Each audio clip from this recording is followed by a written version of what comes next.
प्रभु में आपको प्रेम भरा नमस्कार। आज हम पढ़ेंगे परमेश्वर और धन। ये मत्ती का चैप्टर 6 है जिसमें से वचन हमने लिया है 24। इसमें लिखा कोई मनुष्य दो स्वामियों की सेवा नहीं कर सकता क्योंकि वह एक से बैर और दूसरे से प्रेम रखेगा या एक से मिला रहेगा और दूसरे को क्या करेगा तुच्छ जानेगा। तुम परमेश्वर और धन दोनों की सेवा नहीं कर सकते। देखिए जैसे कि एक वीडियो में हमने बताया भी है कि जहाँ हमारा धन होता है वही हमारा मन होता है।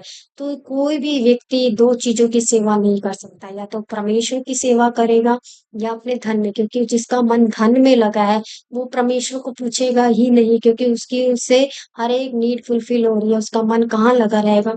पैसे में। लेकिन जिसके पास पैसे की थोड़ी सी भी कमी है उसका मन कहाँ लगा रहेगा? क्योंकि वो परमेश्वर को देखेगा हर एक चीज के लिए कि परमेश्वर मेरी हर एक नीड को फुलफिल करेंगे। उसका मन जो है परमेश्वर की ओर रहेगा।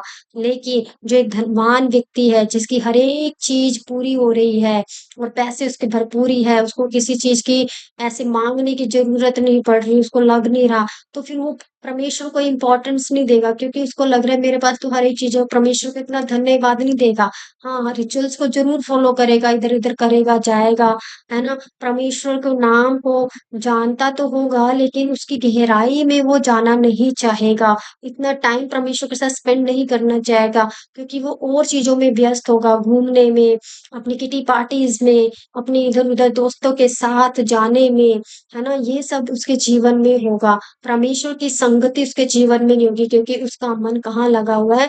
अपने धन पे लगा हुआ है, उसको शॉपिंग में लगा हुआ है, उसके फ्रेंड सर्कल में लगा हुआ है, उसके पार्टीज में लगा हुआ है, उसके गेम्स में लगा हुआ है, क्योंकि उसको वो परमेश्वर की उपस्थिति इतनी अच्छी नहीं लग रही है, वो समझ नहीं रहा है और वो इन चीजों में अपना टाइम जो है व्यस्त किए हुए है। जो क्योंकि परमेश्वर की सेवा हम धन में नहीं कर सकते। लेकिन जिसके पास थोड़ा सा भी धन कम होता है वो परमेश्वर के पास आता है और वो अपनी हर एक जरूरत को परमेश्वर के आगे रखता है और परमेश्वर में मगन रहता है, क्योंकि परमेश्वर उसकी सारी चिंताओं को ले लेते हैं, उसकी हर एक जरूरत को पूरा करते हैं। तो जिसके पास धन है वो परमेश्वर की सेवा नहीं कर पाएगा। ठीक कहते हैं, इसीलिए मैं तुमसे कहता हूँ अपने प्राण के लिए चिंता ना करना कि हम क्या खाएंगे और क्या पिएंगे, और ना अपने शरीर के लिए कि क्या पहनेंगे। क्या प्राण भोजन से और शरीर वस्त्र से बढ़कर नहीं? इसलिए परमेश्वर का वचन कहता है किसी भी बात की चिंता मत करना, क्योंकि मैंने तुम्हें, जब परमेश्वर का वचन हम पढ़ते हैं, उत्पत्ति के समय से परमेश्वर ने सब कुछ बनाने के बाद मनुष्य को बनाया, आदम और हवा को बनाया, ताकि उन्हें कोई चीज की कमी घटी ना हो यहाँ पे, है ना। लेकिन जब वो अदम की वाटिका में से उसको निकाला गया तब उसने परिश्रम किया और मेहनत की, और तब उसने अपने पेट को जो है भरना शुरू किया। लेकिन परमेश्वर का वचन कहता है मैं तुम्हारी जरूरतें को जानता हूँ, तुम्हें किसी भी बात की चिंता करने की जरूरत है, तुम मेरे पास अपनी सारी चिंताओं को क्या है दो। और क्या है? अपने शरीर के लिए तुम क्या पहनोगे, क्या ये सब चीजें मैं नहीं जानता है? क्योंकि मैंने तुम्हें सिरजा है, मुझे पता है मेरे बच्चों को मेरी क्या जरूरत है। अगर हम प्रैक्टिकल लाइफ में देखें, एक पेरेंट्स को पता होता है कि मेरे बच्चे की क्या नीड्स है। पैदा होने से पहले ही वे उसके कपड़े तैयार करना शुरू कर देते हैं, उसकी बॉटल्स लाना शुरू कर देते हैं, उसकी हर एक चीज, डायपर और ये और शहद, मतलब ईच एंड एवरीथिंग उसकी वो रेडी करना शुरू कर देते हैं।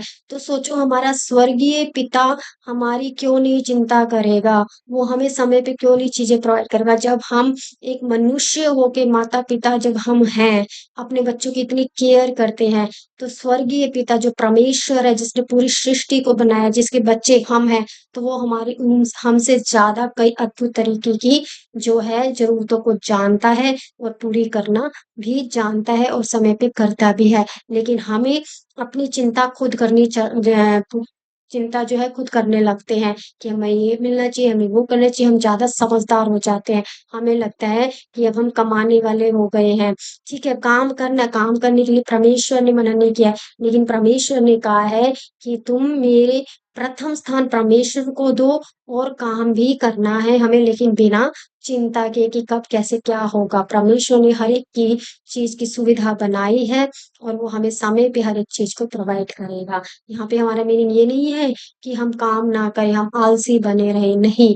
परमेश्वर पे मनन के साथ जो परमेश्वर हमें आज्ञा देते हैं, जो परमेश्वर हमें काम देते हैं, उसमें परमेश्वर की महिमा करते हुए उस काम को करें और परमेश्वर में आगे बढ़े और अपनी जो परमेश्वर में रिस्पॉन्सिबिलिटी दी है उसे भी हम निभाएं, ताकि हम परमेश्वर के वचन के अनुसार चले, किसी भी बात की हम चिंता ना करें। परमेश्वर हमारी जरूरतों को जानते हैं।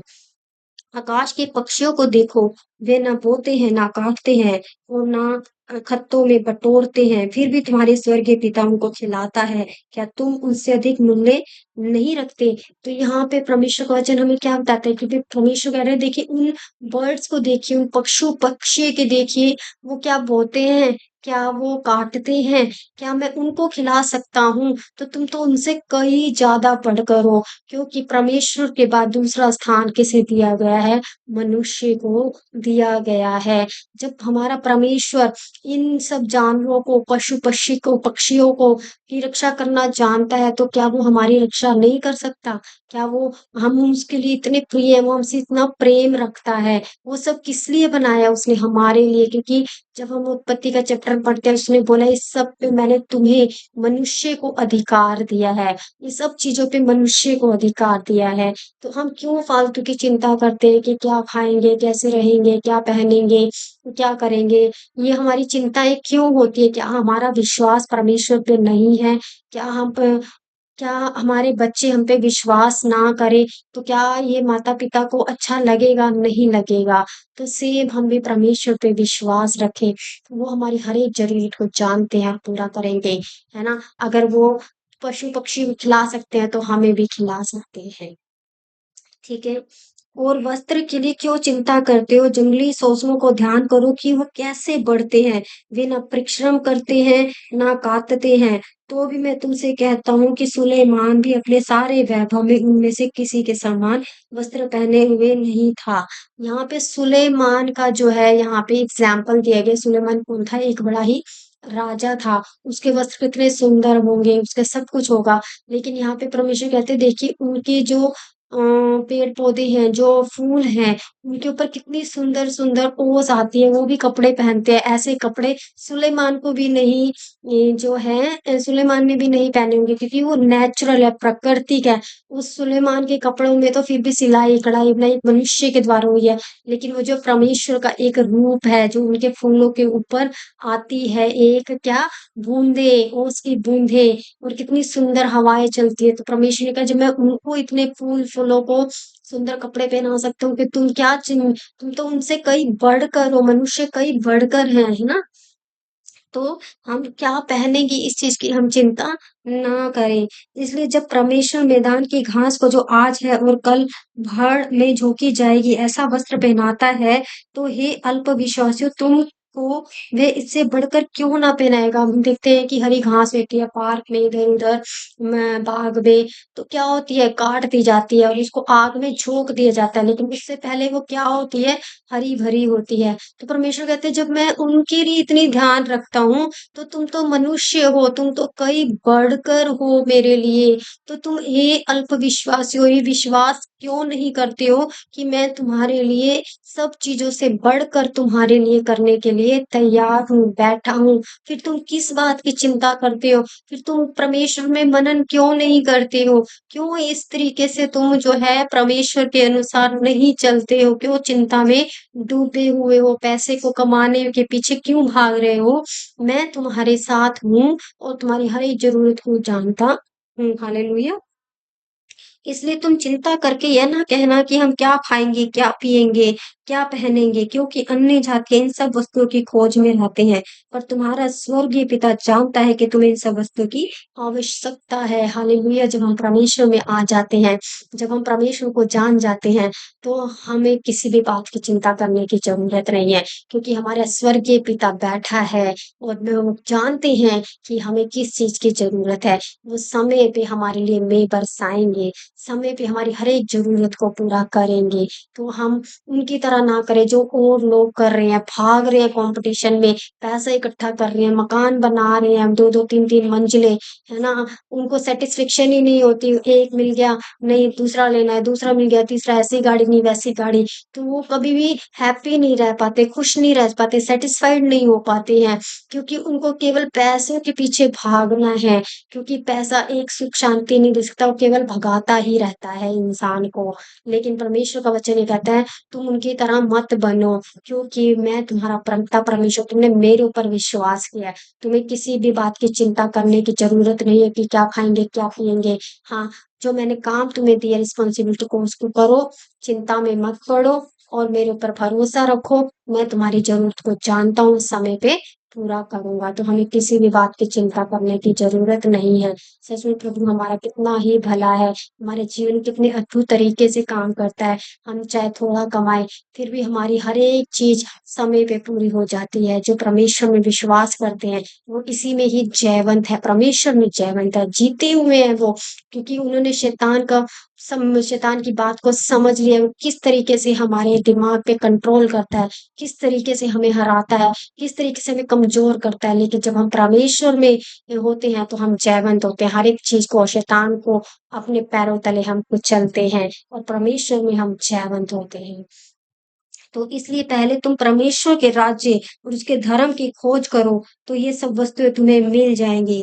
अतः कल की चिंता ना करो, क्योंकि कल का दिन अपनी चिंता आप कर लेगा। आज के लिए आज का दिन का दुःख बहुत है।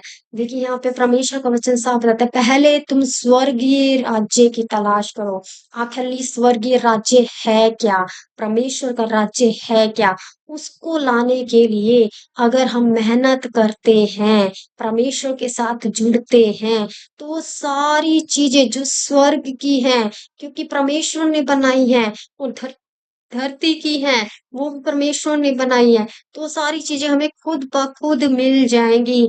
जैसे कि मान लीजिए हम सब्ज़ी लेने जाते हैं और सब्ज़ी के साथ हमें कई बार जो है धनिया, हरी मिर्च जो है फ्री में ही मिल जाती हैं। हमें उसको माँगने की ज़रूरत नहीं मिलती है, या फिर हम कह देते हैं कि हमें ये ऐसे दे दो, तो वो सब्ज़ी वाला भैया अपने आप ही दे देता है, हमें ज़्यादा हमारे से पैसे नहीं लेता है, या फिर 1-2 रुपया, क्योंकि आजकल जैसे महँगाई बढ़ गई है, तो थोड़े बहुत 1-2 रुपए एक्स्ट्रा लेकर वो हमारे को ये सब दे देता है। तो उसके लिए हमें इतना स्ट्रगल नहीं करना पड़ता।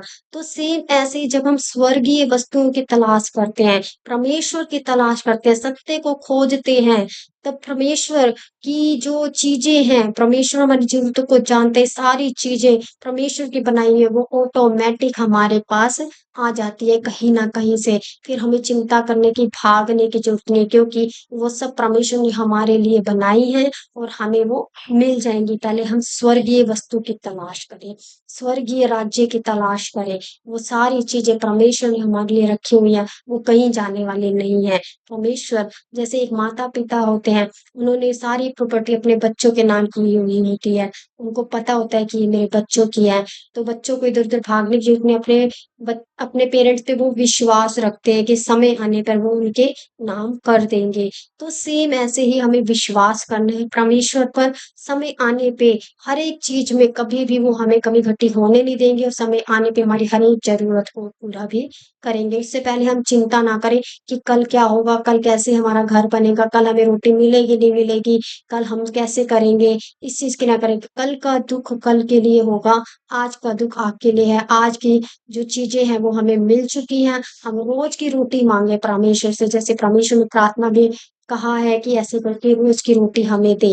परमेश्वर ने ये नहीं कहा कि कल की रोटी भी हमें दे, परसों की रोटी भी हमें दे।